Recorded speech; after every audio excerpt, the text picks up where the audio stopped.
নেয়ামতের শুকরিয়া আদায় করো। যদি নেয়ামতের শুকরিয়া আদায় করো, তোমাদের উপরে নেয়ামত আরো বাড়াইয়া দেব। আর নেয়ামত পাওয়ার পরে শুকরিয়া যদি আদায় না করো, নেয়ামত তো বাড়ানো হবেই না, বরঞ্চ শক্ত আযাব তোমাদের উপরে চাপাই দেওয়া হবে। অনেকের কানে মাহফিলের দাওয়াত পৌঁছার পরেও, অনেকের সুযোগ থাকা সত্ত্বেও মাহফিলে আসে নাই। আবার তালাশ করলে দেখবেন বহু দূর থেকে কষ্ট স্বীকার করে আমার অনেক ভাইরা এই মাহফিলে পাগলের মতো সুইটে চলে আসছে। মান জাদ্দা ওয়াজাদা, যে যেই জিনিস পাওয়ার জন্য চেষ্টা করে ওই জিনিসে পাইয়াও যায়। আমার আব্বাজান দাদাজান চরমনের জমিনে ঘুমায় আছে।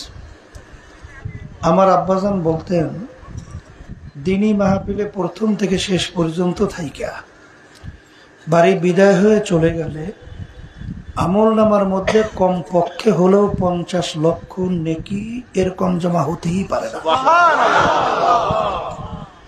নিয়াত যাদের সহি, আল্লাহকে রাজি খুশির উদ্দেশ্যে যারা আসছি, আল্লাহ রাব্বুল আলামিন আমাদের আমল নামার ভিতরে লক্ষ লক্ষ নেকিও দান করবে।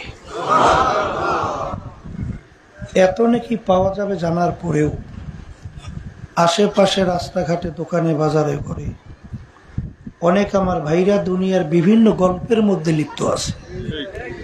কেউ টেলিভিশন সাইরা ড্যান্স গানের ভিতরে লিপ্ত আছে, কেউ দুনিয়ার বিভিন্ন হারাম কাজের ভিতরে টাসের আড্ডায়, জুয়ার আড্ডায়, মদের আড্ডায়।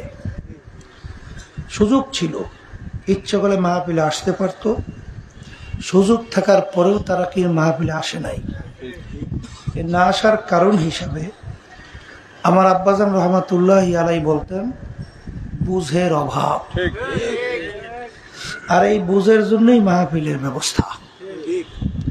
আল্লাহ রাব্বুল আলামিনের কাছে দোয়া করেন, রব্বুল আলামিন আপনি আমাদেরকে দ্বীনের সহি বুঝ দান করেন।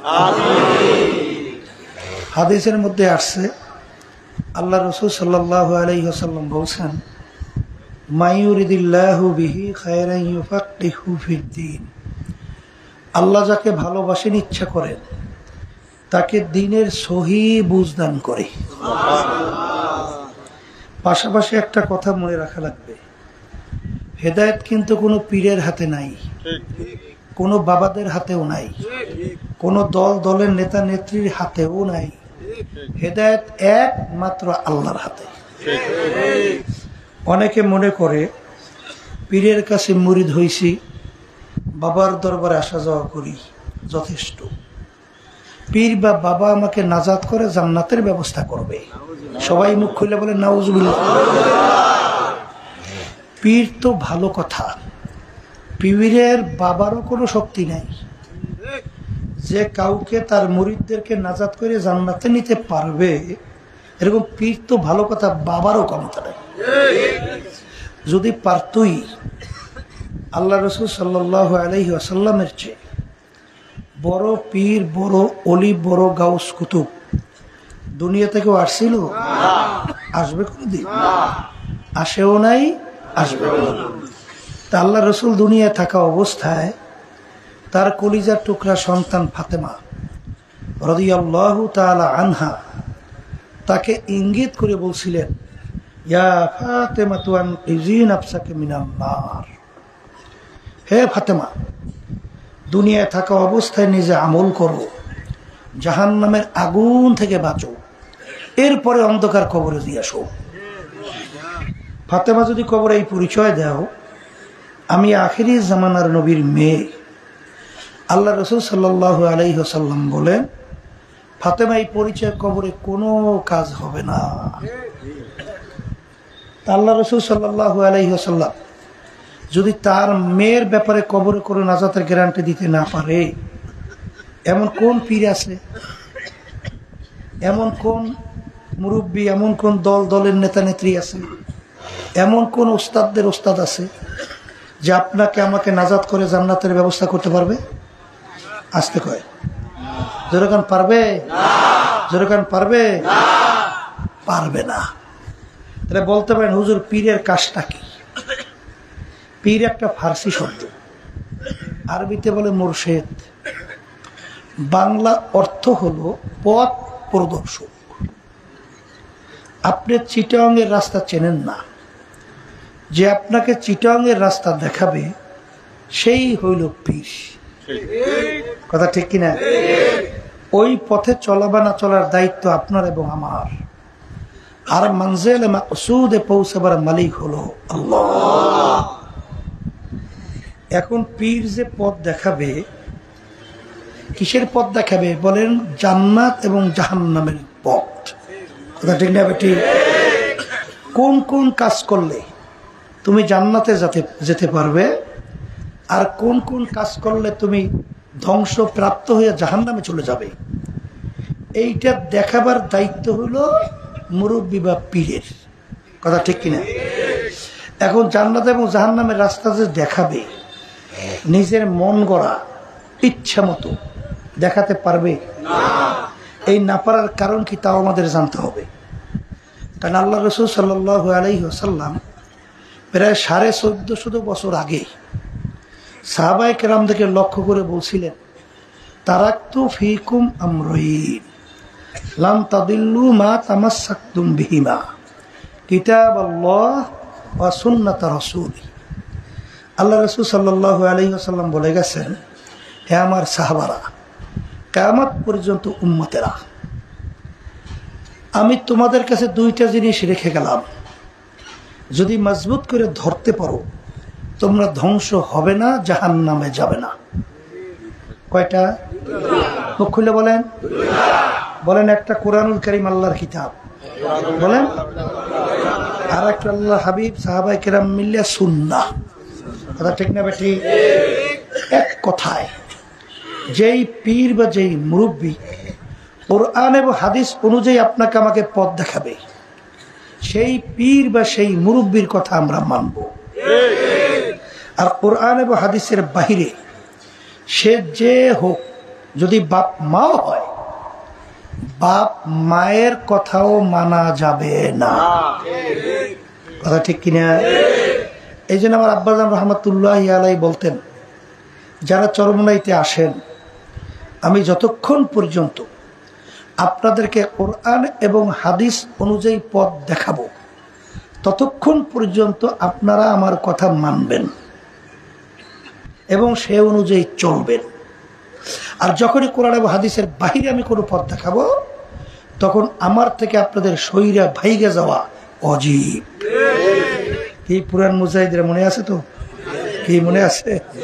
হ্যাঁ, তাহলে বোঝা গেল পীরের কাজ কি? বলেন, কোরআন এবং হাদিস অনুযায়ী পথ দেখানো। বলেন, ওই পথে চলা বা না চলার দায়িত্ব আপনার এবং আমার। আর মানজিল মাকসুদ অর্থাৎ উদ্দেশ্যে পৌঁছাবার মালিককে আল্লাহ। কথা ঠিক কিনা?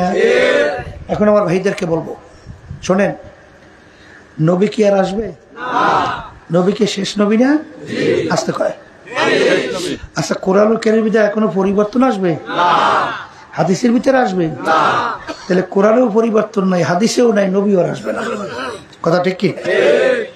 বিদায় হজের ভাষণ জাবালে রহমাতের উপরে আল্লাহ রাসূল সাল্লাল্লাহু আলাইহি ওয়াসাল্লাম এই আয়াত শরীফ তেলাওয়াত কইরা সাহাবায়ে কেরামদেরকে নিয়ে প্রায় 1 থেকে 1.5 লক্ষ সাহাবায়ে কেরাম তখন উপস্থিত ছিল।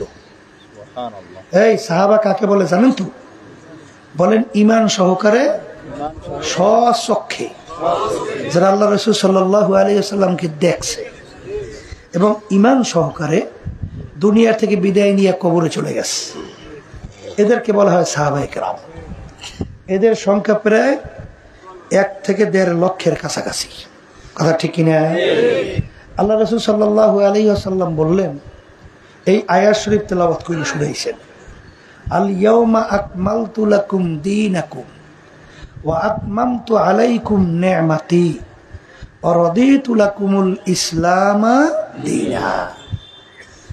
আল্লাহ রাসূল সাল্লাল্লাহু আলাইহি ওয়াসাল্লাম বলেন, আজকের এই দিন ইসলাম বা দিন পরিপূর্ণ হয়ে গেল। সবাই বলি সুবহানাল্লাহ। তাহলে দিন কি? মুখ খুলে বলেন, আবার বলেন। তাহলে দিন পরিপূর্ণের অর্থ কি? দিনের ভিতরে বাড়তি কমতি আর কোনো দিক আছে? আর হবে? তাহলে দিন কি? বলেন পরিপূর্ণ। এখন আল্লাহ রাব্বুল আলামিন অন্য আয়াতের ভিতরে বলতেছেন, ইয়া আইয়ুহাল্লাযীনা আমানু দুখুলু ফিস-সিলমি কাফা। দিন কিন্তু পরিপূর্ণ। আর আল্লাহ রাব্বুল আলামিন ঈমানদার যারা আল্লাহকে বিশ্বাস করে তাদেরকে লক্ষ্য করে বলতেছেন, হে আমার বিশ্বাসী বান্দা বান্দিরা, এখন তোমরা দিনের ভিতরে পুরাপুরি ভাবে ঢুইকা যাও। দিনের ভিতরে আবার কোন? যেমন একটা উদাহরণ, আপনি মসজিদের ভিতরে এক পা রাখছেন, আর এক পা যদি বাহিরে থাকে, কেউ বলবে লোকটা পুরা মসজিদে ঢুকছে? কেউ বলবে লোকটা পুরা বাহিরে? বলবে কি পুরা মসজিদেও না, পুরো বাইরে, মাঝামাঝি। দুই পা দিয়ে যখন মসজিদের ভিতরে ঢুকবে তখন বলবে লোকটা পুরা মসজিদে ঢুকছে। দুই পা দিয়ে বের হবে, লোকেরা বলবে লোকটা পুরা মসজিদ থেকে বের হয়েছে। কথা ঠিক? দিন পরিপূর্ণ। দিনের ভিতরে আল্লাহ রাব্বুল আলামিন পুরা ঢোকার জন্য বলছেন। বর্তমানে দিন বা ইসলাম অন্ধের হাতি দেখার মতো হয়েছে। কার হাতি দেখা? অন্ধের হাতি দেখা, বুঝলেন?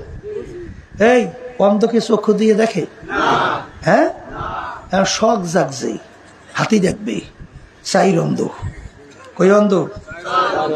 চাইর অন্ধ হাতি দেখার জন্য গেছে, যাওয়ার পরে এখন ওরা তো চক্ষু দিয়ে দেখে না, হাত দিয়া তোগাইয়া মোগাইয়া। একজনে পাইছে হাতির সুর, আর একজনে পাইছে হাতির পা, আর একজনে হাতির কান, আর একজনে হাতির শরীর। এখন যে যেভাবে পাইছে মন্তব্য তো তাই করছে। একজনে হাতির সুর, সে বলতেছে হাতি তো লম্বা কাশির মতো মোটা। হাতির সুর লম্বা কাশির মতো মোটা না? আর একজনে পা পাইছে, সে বলতেছে হাতি তো খাম্বার মতো মোটা। হাতির পা এরকম মোটা না? আর একজনে কান পাইছে, সে বলতেছে হাতি তো কুলার মতো চ্যাপ্টা। হাতির কান অনেক চ্যাপ্টা না? আর একজনের শরীর পেয়েছে, শরীর, সে মন্তব্য করতেছে হাতি তো ঘরের মতো। সাইড অন্ধ হাতি দেখে আসছে। এখন একজন আর একজন অন্ধ জিজ্ঞাসা করে, এই হাতি কেমন দেখলি? যে তো ওই রশি দেখছে কাশি সুর, সে বলতেছে হাতি দেখলো লম্বা কাশির মতো মোটা। আর একজন বলে দেখো না এই কিছুই, হাতি তো খাম্বার মতো মোটা যে পা দেখছে। আর একজন বলে তুই দেখো না কিচ্ছুই, হাতি তো কুলার মতো চ্যাপটা। কি দেখছে? কান। আর একজন বলে হাতি তো ঘরের মতো, তোরা কিচ্ছুই দেখো নাই যে শরীর দেখছে। ঝগড়া বাজছে, আসতে বলে। চোখ খোলা ব্যক্তি পাশ দিয়ে যায়, বলে এই তোরা ঝগড়া করিস কেন? তখন একজনে বলে ভাই আমি তো হাতি এরকম দেখলাম, ও বলে আর এক রকমের। ও বলে আমি দেখলাম এরকম, ও বলে আর এক রকমের। চোখ খোলা ব্যক্তি বিষয়টা বুঝতে পারছে যে আসলে আর তো চক্ষু দিয়ে হাতি দেখে নাই, দেখছে তো হাত দিয়ে। তা যে যেভাবে দেখছে সেইভাবে মন্তব্য করছে। এখন চক্ষুওয়ালা ব্যক্তি বলতেছে তোরা ঝগড়া করিস কেন? আসলে পূর্ণ হাতি তোরা কেউ দেখো নাই, ওই চাইরু জিনিস মিলে তার নাম হইল হাতি। কথা ঠিক কিনা? দিন পরিপূর্ণ। দিনের ভিতরে আল্লাহ পুরো ঢোকার জন্য বলছেন, কিন্তু বর্তমানে এক শ্রেণী আমার বাজানরা, তারা কিন্তু অন্ধের হাতি দেখার মতো ইসলাম মানে এবং সেই অনুযায়ী প্রচার করে। কথা ঠিক? আল্লাহ নবী সাল্লাল্লাহু আলাইহি ওয়াসাল্লাম মৌলিক 4টা কাজ ছিল। কয়টা? 1 নম্বর দাওয়াত, 2 নম্বর তালিম, 3 নম্বর তাজকিয়া নফস, 4 নম্বর জিহাদ। এই 4 জিনিস মিলা তার নাম হলো দিন। কথা ঠিক কিনা? দাওয়াত যদি আপনি না দেন, দিন সম্পর্কে মানুষ জানবে কিভাবে? দিনের মধ্যে আসবে কিভাবে? দাওয়াত দেওয়া লাগবে। আসতে কয় এক শ্রেণী আমার বাজানরা দাওয়াতের মধ্যে ওদিকে তালিম, এটা যে ফরজ। নামাজের ভিতরে যদি আপনার তেলাওয়াত সহি না হয়, নামাজ হবে?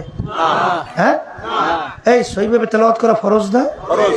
হ্যাঁ, অনেকে বহু বছর মধ্যে মুরিদ হয়ে গেছে, ওদিকে যখন নাকি তার নামাজের জন্য বলা হয় যে একটু তেলাওয়াত করেন তো, তখন দেখবেন ফাতিহা পড়তে যাই মনে হয় দাঁত মুখ ভেঙে ফেলায়। আছে না নাই? আছে। এই আল্লাহর বান্দারা, আরবি অক্ষর এবং টানের মধ্যে অর্থের পরিবর্তন হয়ে যায়। কথা বুঝছেন? যেমন বাংলাদেশের ভিতরে ফ্যাসিস্ট, আওয়ামী ফ্যাসিস্টদের পালাইছে 5ই আগস্ট। হেই, ওই দলীয় এক নেতা বলছিল আমার বাপের জানাজা নামাজ হুজুর গো লাগবে না, ও আমি ভরাইতে পারবো। এটা তো ভালো কথা। পোলা যদি বাপের জানাজা নামাজ পড়ায় খারাপ কথা কয় না, কিন্তু কি পড়াইবে হাও তো বুঝতে হইবে। কথা ঠিক। ওই ফ্যাসিস্ট সরকার এক মন্ত্রী বলছিল তার নেতা শেখ মুজিবুর রহমান তার ব্যাপারে দোয়া করতে যাইয়ে বলছিল, আল্লাহ আমার নেতার জন্য জাহান্নামের মধ্যে আপনি একটা উঁচু স্থান দান কইরে। হ্যাঁ, নেতা জাহান্নামের ভিতরে উঁচু স্থান দান করবে, এইরকম দোয়া যদি কয় তাহলে তো আগেই তো ঠেললে মিললে যায়। জোরে বলে কথা ঠিক নেবে। ও যদি নামাজ পড়ায় এবার কবে জাহান্নামে পাঠাইবে মাওলাই ভালো জানে। জোরে বলে কথা ঠিক নেবে। ঠিক বলছিলাম আরবি অক্ষর টানের ভিতরে অর্থ কি হয় পরিবর্তন। যেমন আমরা কালিমা পড়ি লা ইলাহা ইল্লাল্লাহ মুহাম্মাদুর রাসূলুল্লাহ, পড়েন না? আচ্ছা, এই লা টানতেছেন না? লা যদি নাটাই না পড়েন অর্থ হইবে আল্লাহ ছাড়া আরো মাবুদ আছে। দেখেন অবস্থাটা বুঝেন, একটু টানের ব্যাসকমের কারণে অর্থের পরিবর্তন। এর জন্য আপনার নামাজের ভিতরে সূরা যদি সহি না হয় আপনার নামাজ হয় না। কথা ঠিক? আপনার যদি কোনটা হারাম কোনটা হালাল এইটা যদি না জানেন আপনি চলবেন কিভাবে? এই জন্য ইলম শিক্ষা করাও ফরজ। আসতে কয় ইলম শিক্ষা করা কি এই ক্ষেত্রে যে আমার আব্বাজান রহমাতুল্লাহি আলাইহি বলতেন, চরমনাইয়ের কোন মুজাহিদ মূর্খ থাকতে পারবে না। চরমনাইয়ের প্রত্যেকটা মুজাহিদকে আলেম হইতে হবে। এখন অনেকে মনে মনে বলতে পারে, হুজুর অনেকে তো আমরা বুড়ো বয়সে চরমনাই গেছি, হুজুর এই মাদ্রাসায় মুখে এমনি আলেম মুখে এমনি। দাওরা হাদিস কামেল পাশ করার নামই শুধু আলেম না, আমল করার জন্য যতটুকু এলেম দরকার অতটুকু শিক্ষা করার নামই হলো আলেম। আসতে বলে কথা ঠিক কিনা? আল্লাহর রহমতে এই জন্যই দেখছেন আল্লাহ কিন্তু ফজলুল রহমতুল্লাহ আব্বাজান তিনি কিন্তু মুরব্বীদেরকেও আলেম বানাবার জন্য বয়স্ক ট্রেনিং কোর্স প্রতিষ্ঠিত করে গেছে না? আসতে কয় চরমনাই বিভিন্ন কায়দায় তালিম তরবিয়ত 15 দিন ব্যাপী হয় না?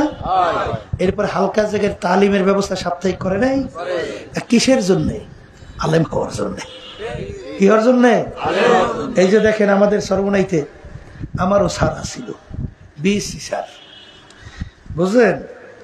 ওই সময় সে ফার্স্ট ক্লাস পাইছিল। তো ওই সময় ফার্স্ট ক্লাস পাওয়ার তার তো বিরাট অফিসার হওয়ার কথা, কিন্তু সে বাদ দিয়ে যে চরমনাই মাদ্রাসার সাধারণ একজন শিক্ষক হয়েছে, অঙ্ক টিচার। এই ওদিকে পড়ছে ইংরেজি বাংলা লাইনে, কিন্তু তার উপাধি ছিল বিএসসি মুফতি। কি মুফতি? বিএসসি মুফতি, বুঝলেন? অর্থাৎ যে কোনো মাসালা তার কাছে যে জিজ্ঞেস করলে ঠাস ঠাস করে উত্তর। পড়ছে কিন্তু বাংলা ইংরেজি, কিন্তু দেখেন কিভাবে সে ইলম আয়াতটা নিয়ে আসছে। এটা গুরুত্ব দেশে দেখেই তো পারছে। আমি গেছিলাম চুয়াডাঙ্গা বনে আছে হজরের নামাজ, তা মসজিদের মধ্যে তা মাদ্রাসার যে মোহতামিম বা কেউ পড়াইবে, কিন্তু হঠাৎ দেখি একজন আমাদের মুজাহিদ আলেম না, হেরা দেশে ইমামতি করতে। এখন আমার ভয় ধরিয়ে গেছে যে নামাজটা নষ্ট হয় কিনা আল্লাহ জানে। কথা বুঝছেন? কিন্তু আল্লাহর বান্দা যখন ফজরের তেলাওয়াত করলো কলিজা ঠান্ডা হয়ে গেছে। ওদের কিন্তু আলেম হয় নাই, কিন্তু তার তেলাওয়াত শুনলে কলিজা ঠান্ডা। এই জন্য সহিভাবে তেলাওয়াত নামাজের ভিতরে ফরজ ওয়াজিব না সুন্নাত? বলেন ফরজ। এই আপনি অনেকে যদি মাসালা ফরজের ব্যাপারে যদি না জানেন তাহলে আপনি আমল করবেন কিভাবে? এটা ইলম অর্জন করা লাগবে না? 3 নম্বর তাজকিয়া নফস। বর্তমানে সরকার এই যে সংস্কার করতে আছে, প্রস্তাব চাইছে, এর ভিতরে তাজকিয়া নফসের ব্যাপারে ওরা তো এইভাবে বলে নাই, আত্মশুদ্ধি দরকার। আসতে কয় হ্যাঁ শুদ্ধাচার, শুদ্ধাচার বুঝেন ভাই, এটা বাহ্যিক না, ওই ভিতর।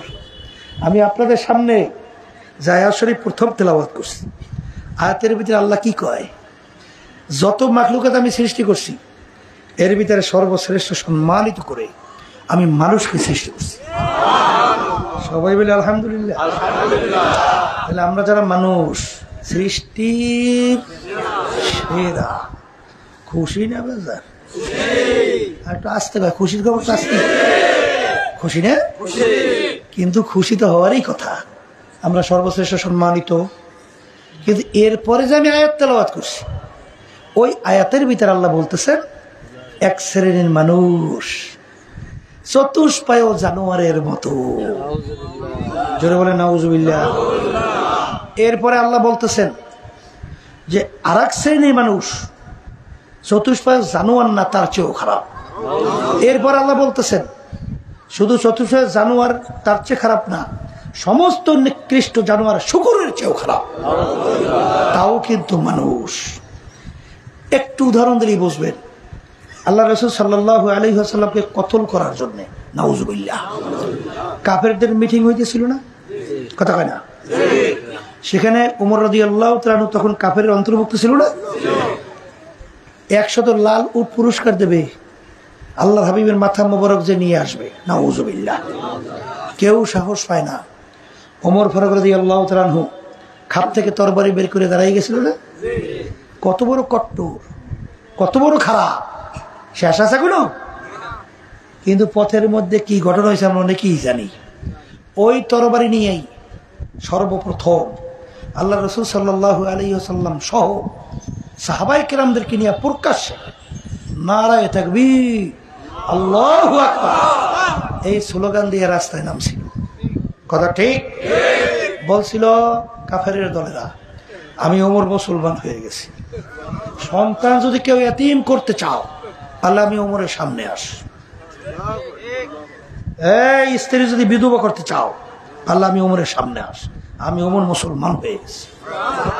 আচ্ছা এখন জিজ্ঞেস করি বাজানদেরকে, আচ্ছা একটু আগে আল্লাহ রাসূল সাল্লাল্লাহু আলাইহি ওয়াসাল্লামকে কতল করার জন্য যেই ওমর গেছিল তখন তার চক্ষু ছিল 2টা, আর এখন আল্লাহর হাবিব সহ ইসলামের পক্ষে স্লোগান দিয়ে নামছে, এখন চক্ষু হইছে 4টা। কয় কি কয়টা? 4টে হয়েছে। যখন আল্লাহ রাসূল সাল্লাল্লাহু আলাইহি ওয়াসাল্লামকে কতল করার জন্য রওনা করছিল তখন পা ছিল 2টা, এখনো হাত, অন্যান্য অঙ্গ প্রত্যঙ্গ, কোনো পার্থক্য? তাহলে এরকম দিন রাত্রের মধ্যে পার্থক্যটা কোথায়? বলে একটা জায়গায় পার্থক্য হয়েছে। বলেন একটা জায়গায়, ওই পার্থক্যের জায়গার নাম হলো কলব। সবাই জোরে বলেন সুবহানাল্লাহ। আর ওই কলবের পার্থক্যই হলো আত্মশুদ্ধি। আসতে কয় এই কলবের পার্থক্যের জায়গার নাম কি? আবার কন আত্মশুদ্ধি। আর ওই কলবের আত্মশুদ্ধির মাধ্যমেই মানুষের সম্মান বাড়ে এবং মানুষের সম্মান কমে। কথা ঠিক কিনা? আমি আমার বাজানদেরকে বলবো, পর্দালে মা বোনরা যারা শুনতেছেন শোনেন, এক শ্রেণী আমার বাজানরা এই বাংলাদেশেই ধরেন যারা 53 বছর দেশ চালাইছিল, ওদের আত্মশুদ্ধি ছিল? আসতে কয় ছিল? আত্মশুদ্ধি যদি থাকতো তাহলে ওই ওমর ফারুক রাদিয়াল্লাহু তাআলা প্রথম অবস্থায় কাফেরদের অন্তর্ভুক্ত হয়ে যেই কাম করতে গেছিল, ওরা তো এই কামই করছে। আসতে কথা ঠিক না বেটি?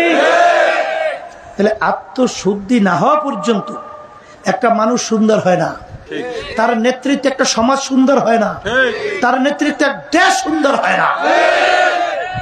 এই জন্য আত্মশুদ্ধিও ফরজ। আত্মশুদ্ধি কি? আবার বলেন। এটা অনেকে গুরুত্ব দেয় না,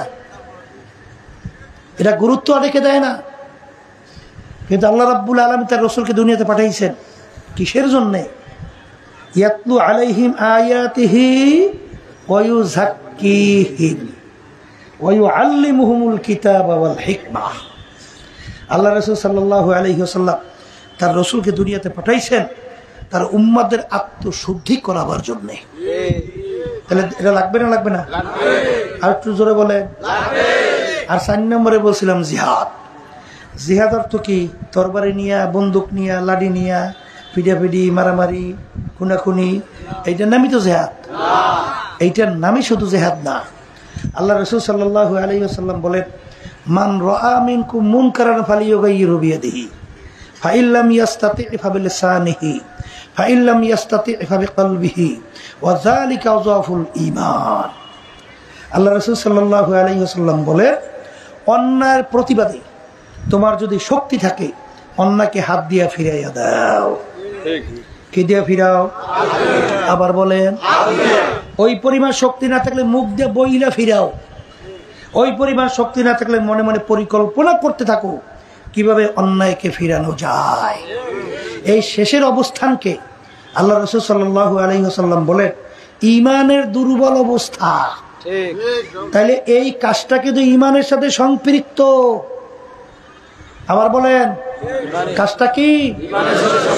ঈমানের সাথে সম্পৃক্ত। অনেকে তো দরবেশ হইছে, পীর হইছে, মুফতি হইছে, বিরাট কুতুবুল আকতাব হইছে, কুতুবুল আলম হইছে, বহুত বুজুর্গ হইছে, কিন্তু বাজান অন্যায়ের প্রতিবাদে তোমার শক্তি আছে যদি কথা বলা না বলো, তোমার শক্তি আছে হাত দিয়া ফিরাবার যদি না ফিরাও, যদি শক্তি হাত দিয়া মুখ দিয়ে বলার না থাকে, মনে মনে পরিকল্পনাও যদি না করো কিভাবে ফিরানো যায়।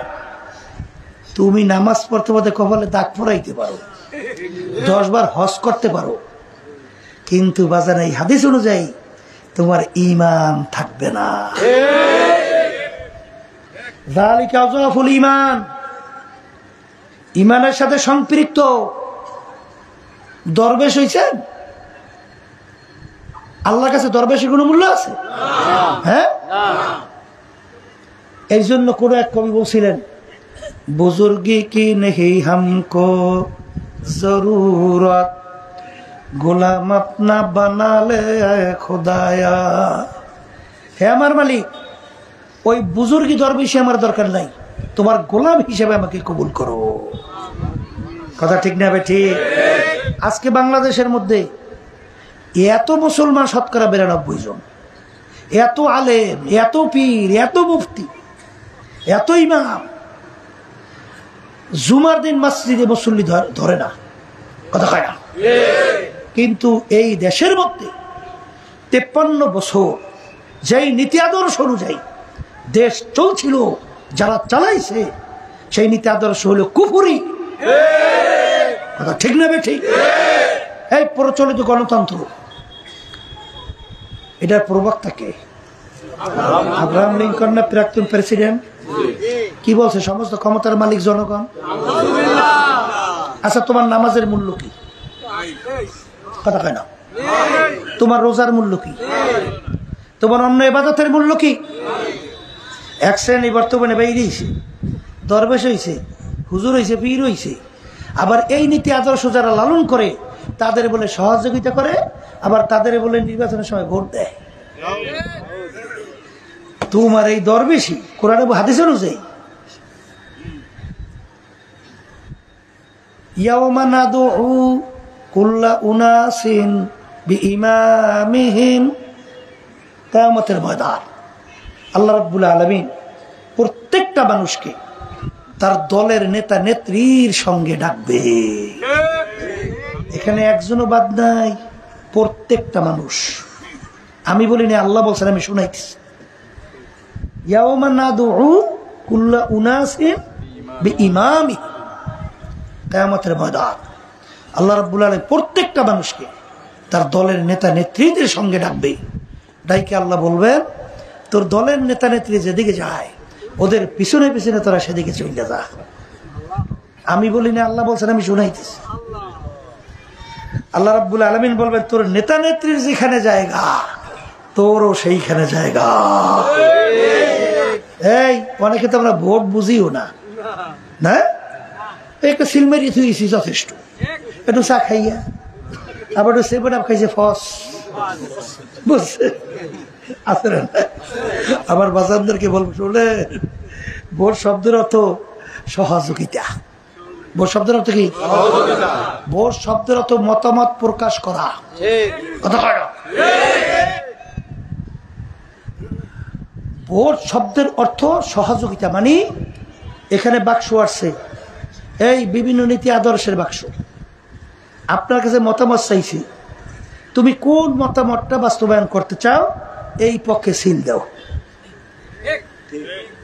ভুল কইছে না ঠিক কইছে? হ্যাঁ, এই আমি এই মতামত বাস্তবায়ন করতে চাই, তুমি এইটার পক্ষে তুমি সহযোগিতা করো, এর নাম হইল ভোট।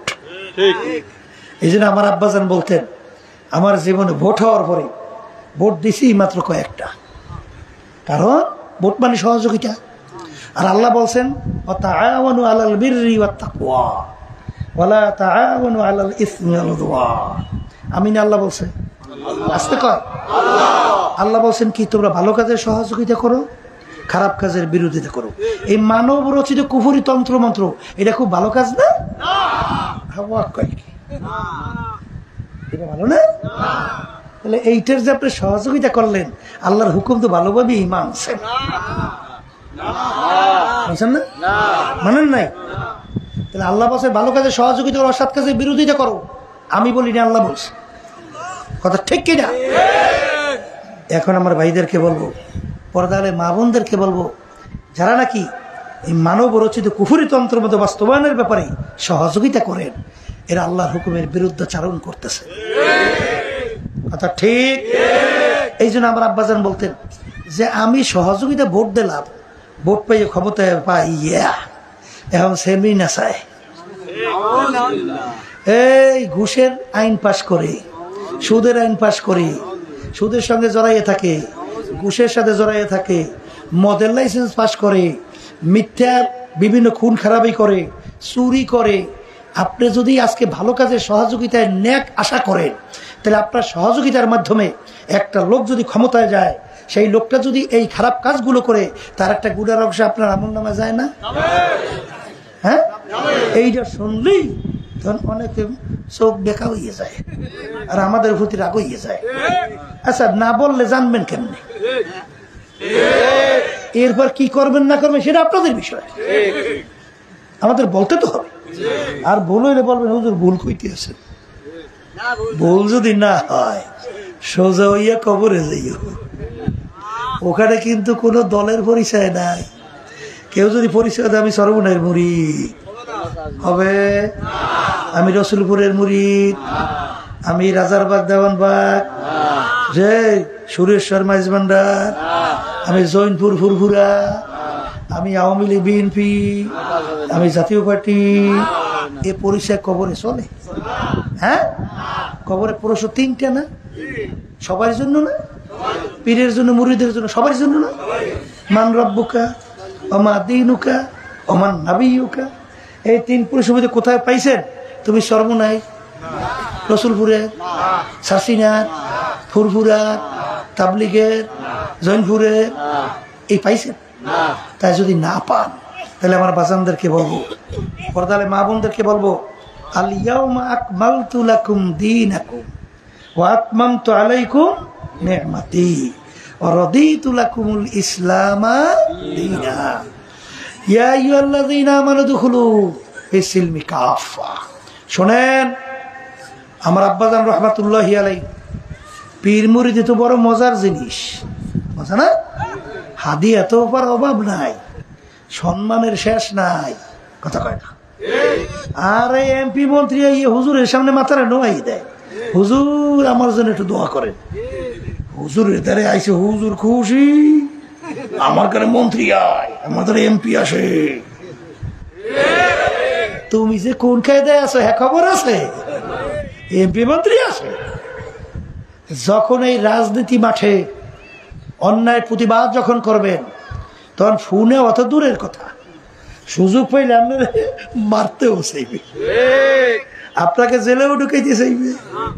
এই কাটাযুক্ত পথ কেউ পাইছে নেয় কথা হয় না। এই জন্য আব্বাজান রহমাতুল্লাহ বলতেন, বাজান তোমরা তো মনে করছো আমি হুজুরে মনে হয় বোকা, এত কায়দার, এত সম্মান, এত সম্পদ, এত টাকা, এই সব বাদ দিয়া এমন একটা পদ পাইছে লইছে যে এই পদের ভিতরে ঝুঁকির কোনো শেষ নেই। এই পদে যাইয়া আব্বাজান রহমাতুল্লাহ আলাই তার বিরুদ্ধে প্রায় 18টার মতো কেস এই বাংলাদেশের ভিতরে হয়েছে না? আসতে কয় হয়েছে না? এমনকি আব্বাজানের গাড়ির উপরে আক্রমণ করিয়া কাজ ভেঙে ফেলাইছে না? আমি আপনাদের সামনে কথা বলতেছি, আমিও তো জেলে গেছি, জেলে যাই ওই মোটা রুটি আর ওই পাতলা ডাইল কিন্তু আমিও খাইয়ে আসছি। কথা বুঝছেন? কি বুঝছেন? আল্লাহ কত ফজল করিম রহমাতুল্লাহ আলাই একদিন দেখতেও যায় নাই, দেখতেও যায় নাই, বলছে আল্লাহ আপনার সফর তো করে দিলাম। কি তাহলে এক কাটাযুক্ত পথ না? কিন্তু এই পথ কেন বেছে নিয়েছেন? আল্লাহ রাসূল সাল্লাল্লাহু আলাইহি ওয়াসাল্লাম যখন নাকি এক আল্লাহর উপর ঈমান আনার দাওয়াত এবং ওদের অন্যায়ের প্রতিবাদে যখন বলছিলেন, তখন আল্লাহ হাবিব সাল্লাল্লাহু আলাইহি ওয়াসাল্লাম তার কাছে প্রস্তাব 3টে নিয়ে গেছিল না? কয়টা? কয় প্রস্তাব? হে মুহাম্মদ, কি চাও? তোমার ধনী মনে চাও ধনী? তাহলে আমরা সিদ্ধান্ত নিছি আরবের সবচেয়ে বড় ধনী তোমাকে বানাইয়া দেব। কি মন চায়? তোমার নেতৃত্ব দিতে মন চায়? আমরা সিদ্ধান্ত নিয়ে আসছি আরবের ভিতরে তোমার চেয়ে আল আমিন সত্যবাদী আর কেউ নাই, আমরা তোমাকে আরবের নেতা বানিয়ে দেব। রাজা কি চাও? সুন্দরী মেয়ে বিবাহ করতে চাও? তাহলে আরবের ভিতরে সবচেয়ে সুন্দরী মেয়েটা তোমার জন্য বিবাহের ব্যবস্থা করব, কিন্তু শর্ত তুমি এক আল্লাহর উপরে ঈমান আনার দাওয়াত দাও। এতে আমাদের জন্য সমস্যা নাই, এক আল্লাহর উপরে ঈমান আনার দাওয়াত দাও, এতে কি নাই সমস্যা নাই, কিন্তু আমাদের কার্যক্রমের বিরুদ্ধে কিছু বলবা না। এতটুকু যদি মানতে পারো তাহলে এই 3 শর্ত পুরা, রাজাও হবা, সম্পদের মালিকও হবা, সুন্দরী মেয়ে বিবাহের ব্যবস্থাও হবে। কিন্তু আল্লাহ রাসূল সাল্লাল্লাহু আলাইহি ওয়াসাল্লাম তাদের প্রস্তাব মানছে না? একটা আসতে কই মানে নাই? বরং আল্লাহ রাসূল সাল্লাল্লাহু আলাইহি ওয়াসাল্লাম কি বলছিল? হে কাফেরের দলেরা, আমার এক হাতে যদি সূর্যটা অবাস্তব, তারপরে যদি আমার হাতে দিতে পারো, এক হাতে চন্দ্র অবাস্তব, তারপরেও আমি এক আল্লাহর উপরে ঈমান আনার দাওয়াত এবং তোদের অন্যায়ের প্রতিবাদে আমি বলতেই থাকবো। এক পর্যায়ে আল্লাহ রাসূল সাল্লাল্লাহু আলাইহি ওয়াসাল্লাম তার জন্মভূমি মক্কা শরীফ থাকতে পারছে? হিজরত করে যায় কই? সেদিনকার তায়েফের ময়দানে আল্লাহ রাব্বি যেখানে আক্রমণ করছে কাফেররা, সেই জায়গাটা দাঁড়াই দেখে আসলাম, গাড়ির ভিতরে থেকে দিকে দেখছি, এবং যেখানে আল্লাহর হাবিব রক্ত জর্জরিত হয়ে গেছে সেই জায়গাটা এখনো বেড়া দিয়ে রাখছে, সেই জায়গা সেদিনও দেখে আসলাম। আল্লাহ রাব্বি অস্থির হইয়া হাঁটতে পারে না, যেই জায়গায় বসছিলেন সেখানে একটা পাথর দিয়া চিহ্ন দিয়ে রাখছেন। যেই বাগানের ভিতরে বসছিলেন, আঙ্গুর বাগান, সেই বাগান যাই দেখে আসলাম। কি পেট ডলতে লোতে বেহেশতে সবাই শিখেছে কি না? এই ইসলাম পাইছো কই? এই দরবেশে পীরগিরি কোথায় পাইছেন? এই ধোকাবাজি কোথায় শিখছেন? তাহলে আল্লাহর হাবিবের রক্ত মোবারক ঝরলো কেন? দান মোবারক শহীদ হইল কেন? মাথার ভিতরে হেলমেট ভেঙে ঢুকে গেল কেন? ওদের ময়দান আল্লাহর হাবিব দাঁড়াই থাকতে পারে না। এক পর্যায়ে যখন জমিনে পড়ে গেছে, মুসলমানরা ধরে উঠেই নিয়ে ওদের পাশে পাহাড়ের গর্তের মধ্যে যখন আল্লাহর হাবিবকে নিয়ে রাখছিল, ওই গর্তটা কাছে যাই দাঁড়াই দেখে আসছে। হ্যাঁ, দিনকে सूरज डूब रही है हम लोगों के सामने, रोज़े महशर क्या जब है मुस्तफा की सामने। ए আল্লাহর নবীর উম্মতরা, এ আল্লাহর হাবিবের নায়েবরা, মা আতাকুমুর রাসূলু ফাখুযুহু ওয়া মা নাহাকুম আনহু ফান্তাহু। দিন পরিপূর্ণ, বাড়তি কমতি আর কোনো দিক নাই। ছাত্র 10 সাবজেক্টে পরীক্ষা দেয়, নয় সাবজেক্টে যদি 100-এর ভিতরে 100 নম্বর পায়, এক সাবজেক্টে যদি ফেল করে ছাত্র কিন্তু ফেল, আর সব সাবজেক্টে 33 করে যদি নম্বর পায় ছাত্র কিন্তু পাস। কথা কয় না? দিন পরিপূর্ণ, দিনের ভিতরে পুরাপুরি ঢোকার জন্য আমার মালিক হুকুম করছেন। কাদেরকে? যারা ঈমান আনছি। জোরে বলেন কথা ঠিক কিনা? বর্তমানে এক শ্রেণীর মুসলমান আমার বাজানরা, নামাজি আমার বাবারা, আল্লাহ নবী সাল্লাল্লাহু আলাইহি ওয়াসাল্লাম রাষ্ট্রপ্রধান ছিলেন না? তিনি রাষ্ট্র চালায় না? যারা নাকি রাষ্ট্রীয় পর্যায়ে আল্লাহর দিন বাস্তবায়নের জন্য যারা চেষ্টা করেন না, খালি ফ্যাট ফালেন, আমি সেই বাজানদেরকে বলবো দিন কিন্তু পরিপূর্ণ। আমরা নামাজ পড়ি কেন? আল্লাহর হুকুম পালন করার জন্যে। কথা কয় না? আমরা রোজা রাখি কেন? আল্লাহর হুকুম পালন করার জন্যে। হজ যাকাত আদায় করি কেন? কথা কয় না? বাজান, যেই মালিক নামাজের জন্য হুকুম করছেন, আমার মালিক বলেন আকিমুস সালাহ, তোমরা নামাজ প্রতিষ্ঠা করো। সেই রব্বুল আলামিন তো বলছেন আকিমুদ্দিন, তোমরা দিনকে প্রতিষ্ঠা করো। প্রতিষ্ঠা শব্দের অর্থ কি? নিজে পড়লেই হবে না, নিজে ব্যক্তির দিন অনুযায়ী চললেই হবে না, রাষ্ট্রীয় পর্যায় পর্যন্ত দিন প্রতিষ্ঠার জন্য সাধ্য অনুযায়ী চেষ্টা করার নামই হইল প্রতিষ্ঠা। ঠিক? জোরে বলেন কথা ঠিক না ঠিক? কলবকে পরিষ্কার করো। আল্লাহ নবী সাল্লাল্লাহু আলাইহি ওয়াসাল্লাম সাহাবায়ে কেরামদেরকে নিয়ে মসজিদের ভিতরে বসা। এক সাহাবী মসজিদের ভিতরে ঢুকতেছেন। আল্লাহ হাবিব বলেন, তোমরা বেশটি লোক দেখতে চাইলে দেখে নাও। সাহাবায়ে কেরাম তাকে দেখে এক সাহাবা ঢুকতেছেন, এই ওযু কইরা আসছে, এখনো পানি টপ টপ কইরা পড়ে, বগলের ভিতরে জুতা। পরদিন আল্লাহ রাসূল আবার বলেন, বেশটি লোক দেখতে চাইলে দেখো। দেখো একই ব্যক্তি মসজিদের দরজা থেকে ঢোকে। তিনি এতদিন বলতেছেন তোমরা বেশটি লোক দেখতে চাইলে দেখে নাও। আবার দেখে তৃতীয় দিন ওই এক ব্যক্তি ঢুকতেছে। সাহাবায়ে কেরামদের ভিতরে কৌতূহল জাগলো যে ব্যাপার কি, এই লোক তো বেহেশতি, কোনো সন্দেহ নাই, তাহলে এমন কি আমল করে দেখা লাগবে। সে যাইয়ে তার মেহমান হইল বাড়িতে। প্রথম দিন দেখে যে সে এশার নামাজ পড়ার পরেই এরপরে দোয়া পড়িয়ে ঘুমিয়ে গেছে। আবার যখন সবে সাথে গেছে উঠিয়া আবার ফজরের নামাজ আদায় করে আবার কামের লেগে গেছে। বলে ব্যাপার কি? ব্যতিক্রম আমল তো কিছু দেখি না। তো এই লোকের 3 দিন পর্যন্ত আল্লাহ রাসূল ভেসে সুসংবাদ দিল, ব্যাপার কি? জিজ্ঞাস করে, ভাই এর চেয়ে ব্যতিক্রম কোনো আমল আপনার আছে কিনা? বলেন না। তিনি চিন্তিত হয়ে গেল, তাহলে আল্লাহ রাসূল সাল্লাল্লাহু আলাইহি ওয়াসাল্লাম তাকে বারবার ভেসে সুসংবাদ দিল কা? রওনা করলো সাহাবা। ওই আল্লাহর বান্দা বলে, ভাই আমার আর একটা আমল আছে। বলে কি আমল বলেন? বলে ভাই আমার অন্তরটা একেবারে পরিষ্কার, আত্মশুদ্ধি। কি? বলে ভাই কাজ হয়ে গেছে, এই কারণেই বেহেশতের সুসংবাদ পাইছেন। কথা কয় না? কি কারণে?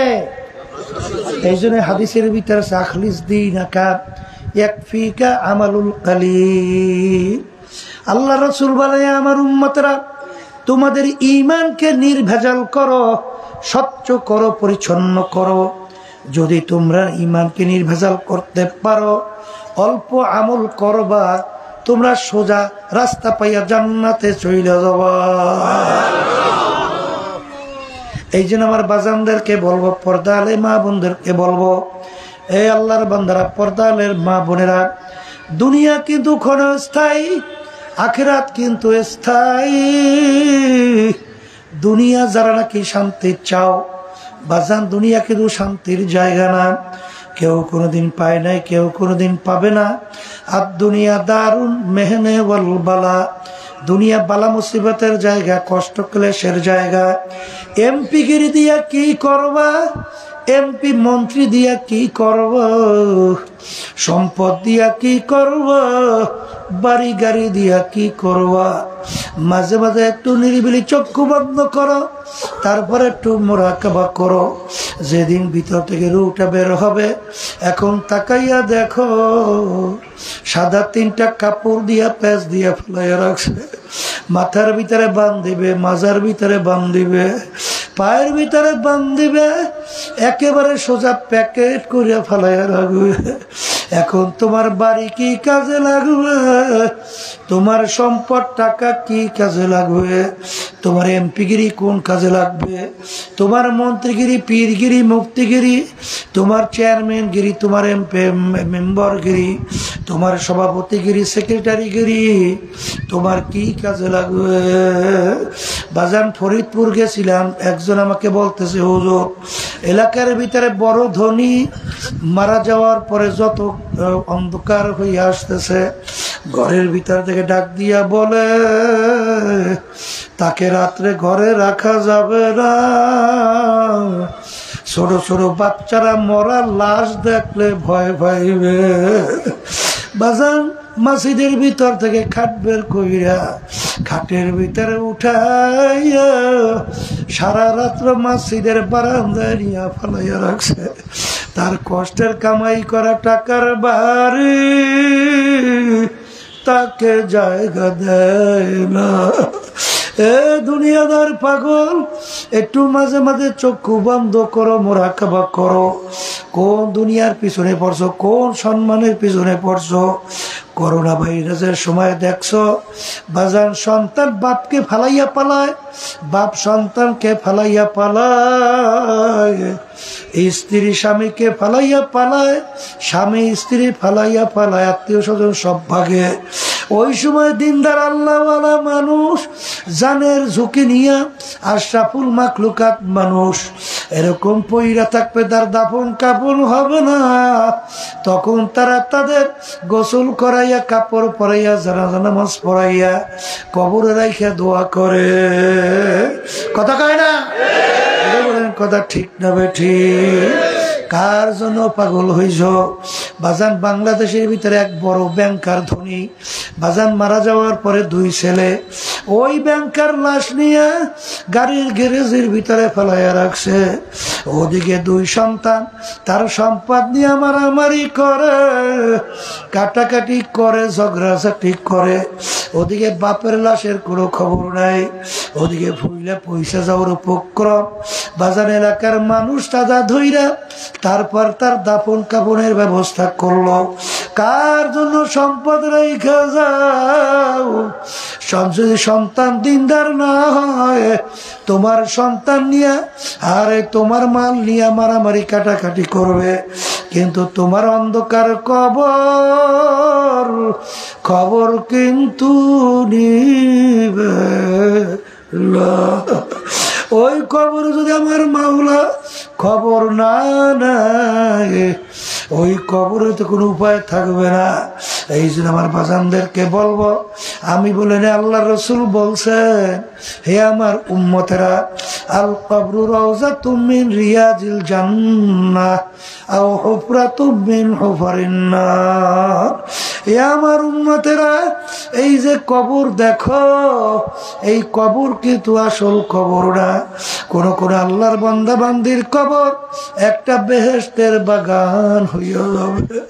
আল্লাহ আপনি আমার জন্য, আমাদের সবার জন্য কবুল করে না। আল্লাহ হাবিব বলেন, ও আমার উম্মতেরা, কোন কোন নাফরমানের কবরের মধ্যে জাহান্নামের আগুন এসে ভইরা যাবে। আল্লাহ আপনি আমাকে, আমাদের সবাইকে মাফ কইরা দিয়ে। আল্লাহর হাবিব বলেন, ও আমার উম্মতরা, কোন কোন নাফরমানের কবরের মধ্যে 99 তিন্নিনান লাউ নুফিকা ফিল আরদি মা আনবাতাত কাদরা। কোন কোন নাফরমানের কবরের মধ্যে 1টা না 2টা না 99টা বিষাক্ত সাপ জমা হইয়া যাবে। ওই সাপ এমন বিষধর হবে, আমি বলি নাই, কোন মোল্লা মৌলবী কোন আলেম বলে নাই, আল্লাহর রাসূল বলেন আমি শুনাই, আল্লাহর হাবিব বলে ওই সাপ এমন বিষাক্ত ধার হবে, যদি দুনিয়ার দিকে মুখ কইরা ফুক দিত গাছপালা মাথা জাগাইতে পারতো না। কিয়ামত পর্যন্ত নাফরমানকে পেঁচাইয়া পেঁচাইয়া ঠুকরাইবে। আল্লাহ আপনি আমাকে আমাদের সবাইকে মাফ কইরা দিয়ে। নাফরমান যখন ডানের দিকে তাকাইবে দেখে মাটি,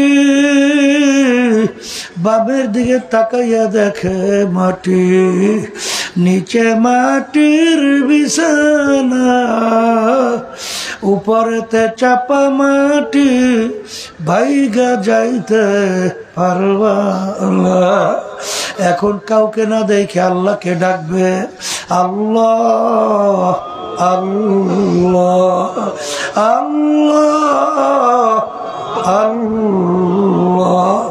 আমার মালিক ডাক দিয়ে নেমো খারাপ, দুনিয়ার ভিতরে তোকে আমি পাঠাইছিলাম পরীক্ষার হলে পরীক্ষা দেওয়ার জন্যে। আমহিল হুম রুয়াইদা, স্বাধীনতা তোকে আমি দান করছিলাম, স্বাধীনতা দান করে হাদাই না হুম নাজদাই, আমি তোদেরকে দুইটা রাস্তা দেখাইয়া দিছিলাম।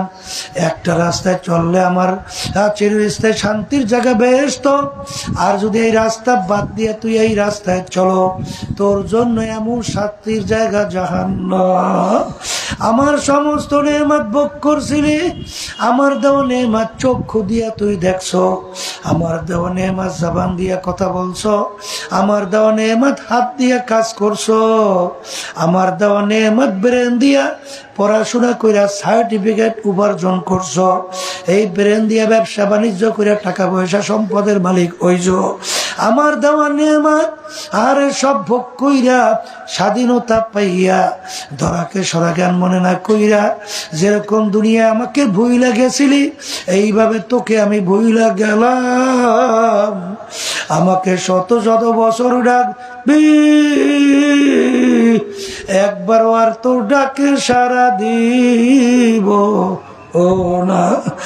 এ কবরের মাটি নাফরমানকে দুই পাশ থেকে এমন ভাবে চাপ মারো,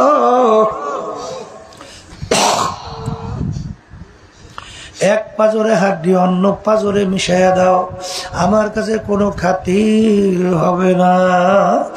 এই জন্য আমার বাজানদেরকে হলো আমি বলি নাই, আল্লাহ রাসূল বলছেন, আমি শুনাইতে আছি বাজান।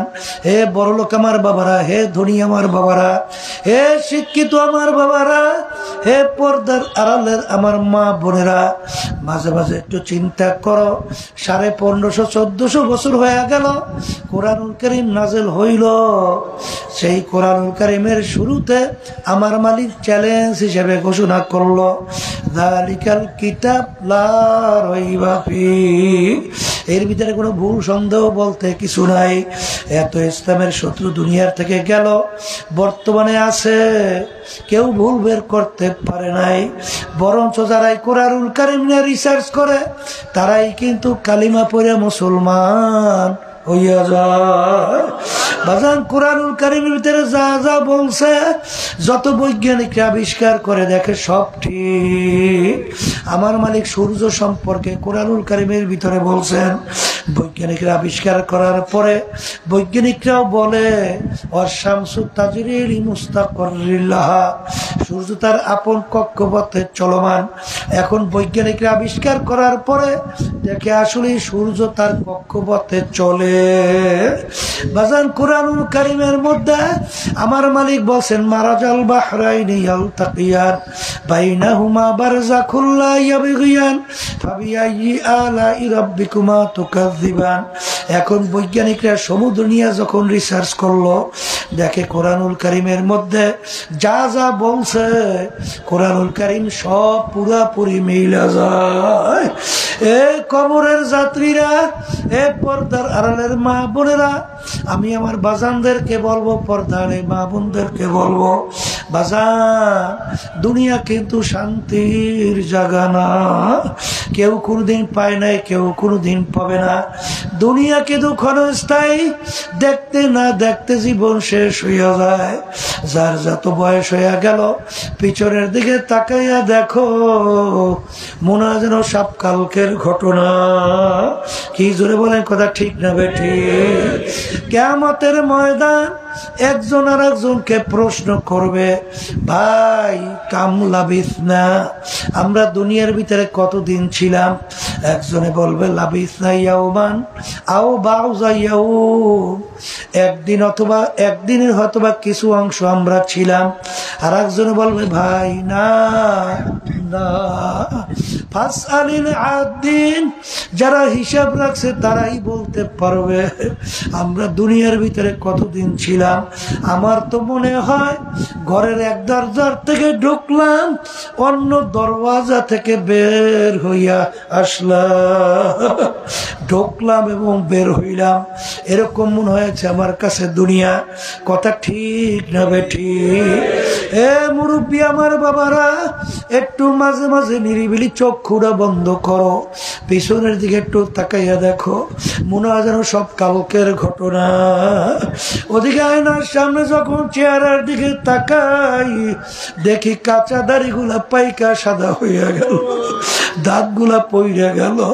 কত লোক নিয়ে একসঙ্গে চার টেবিলে চা খাইলাম, গল্পের টেবিলে গল্প করলাম, আখারে এখন বাজারে যাইয়া সেই লোকগুলাকে আর দেখা যায় না, গল্পের টেবিলেও নাই, চায়ের টেবিলেও নাই। তাম দুনিয়ার যে কোনো প্রান্তে মানুষ থাকলে সেকেন্ডের মধ্যে যোগাযোগ করা যায়। তোমার আমার বাড়ির দরজায় আমার আম্মা ঘুমাইয়া রইল, আমার আব্বাও ঘুমাইয়া রইল, আমার পড়শির আত্মীয় স্বজন ঘুমাইয়া রইল, খবর দিতেও পারল না, নিতেও কিন্তু পারলাম না। এই জন্য আমার বাজানদেরকে বলবো, পর্দানে মা বোনদেরকে বলবো, বাজান কার কখন কোন সময় ডাক আসবে তোমারও জানা নাই, আমারও জানা নাই। এ আল্লাহর বান্দারা, দুনিয়ার যে কোনো কাজের ভিতরে 5 বারও যদি কেউ ঠগো, আবার ওই কাজের ভিতরে চেষ্টা করলে জিতবার আশা আছে না নাই? কিন্তু একবার যদি খোদা না কাজটা কবরে যাইয়ে কেউ ঠগো, আর দ্বিতীয়বার দুনিয়াতে এসে আপিল কইরা জিতবার কিন্তু আর আশা নাই। এই জন্য আমার ভাইদেরকে বলবো, পর্দারে মা বোনদেরকে বলবো, যেই মামলার তদবির নাই তার কিন্তু খালাস নাই। আমার আব্বাজান রহমাতুল্লাহি আলাইহি, আল্লাহর ওলিদের ইতিহাস পড়িরা দেখেন, সাহাবায়ে কেরামদের ইতিহাস পড়লে দেখবেন তারা কিভাবে আখিরাতের ব্যাপারে চিন্তা করত, তারা কিভাবে দুনিয়ায় থাকা অবস্থায় কানতে কানতে তারপর মাওলার কবরে গেল। বাজান জান থাকতে, হুঁশ থাকতে আমার মালিকের হুকুমের বিরুদ্ধাচরণের কাছেও যায় নাই, আল্লাহর হাবিবের নবীর তরিকা ছাড়ে নাই। কে ভালো বলবে কে মন্দ বলবে চিন্তাও করে নাই। তারা চিন্তা করছে আমার মাওলা কোন কাজে খুশি আর কোন কাজে বেজার। যেই কাজে খুশি ছাড়বো না, যেই কাজে বেজার জীবন গেলেও চলবো না। এই জন্য আমার ভাইদেরকে বলবো, পর্দা